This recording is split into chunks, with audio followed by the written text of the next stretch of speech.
বিরোধী ছাত্র আন্দোলনের সাবেক সমন্বয়কদের নেতৃত্বে নতুন ছাত্র সংগঠনের আত্মপ্রকাশকে কেন্দ্র করে ঢাকা বিশ্ববিদ্যালয়ের মধুর ক্যান্টিনে হট্টগোল শুরু হয়েছে। বুধবার ২৬ ফেব্রুয়ারি বিকেল ৪টা থেকে বৈষম্য বিরোধী ছাত্র আন্দোলনের বেসরকারি বিশ্ববিদ্যালয় এবং উত্তরা অঞ্চলের সমন্বয়ক সহ সমন্বয়করা বৈষম্যের অভিযোগ তুলে মিছিল দিতে থাকেন। এ সময় তারা ঢাবিয়ান সিন্ডিকেট মানি না মানব না, প্রাইভেট ছাড়া কমিটি মানি না মানব না সহ নানা স্লোগান দিতে থাকেন।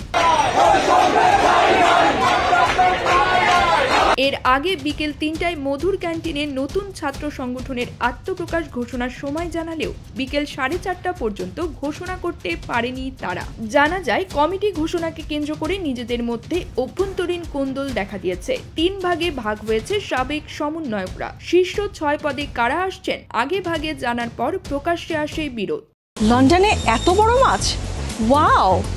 মাছে ভাতে বাঙালি, আর সেই মাছ পেতে আসুন লন্ডন ফিশ নেটে। জি হ্যাঁ, ইস্ট হ্যাম পুরাতন টাউন হলের সন্নিকটে আপনার প্রিয় মাছের সম্ভারে ভরপুর। আসুন, দেখুন, বাজার করুন ছোট বড় সব ধরনের মাছ।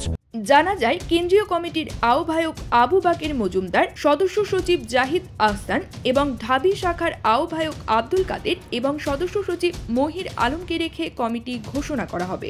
এরা সবাই ঢাকা বিশ্ববিদ্যালয়ের শিক্ষার্থী। তবে সাবেক সমন্বয়ক রিফাত রশিদকে না রাখায় সকাল থেকে প্রতিক্রিয়া দেখা যায়। এছাড়া মূল কমিটিতে বেসরকারি বিশ্ববিদ্যালয়ের কাউকে না রাখায় তারাও প্রতিবাদ জানাতে থাকেন। প্রতিবাদে তাদের সঙ্গে যোগ দিয়েছেন উত্তরা এবং যাত্রাবাড়ির সাবেক সমন্বয়ক ও আন্দোলনকারীরা। এদিকে সংগঠনে আত্মপ্রকাশ না হলেও এর নাম গণতান্ত্রিক ছাত্র সংসদ রাখার সিদ্ধান্ত হয়েছে বলে জানা যায়। তাদের স্লোগান শিক্ষা, ঐক্য, মুক্তি। News desk, UKBD Times.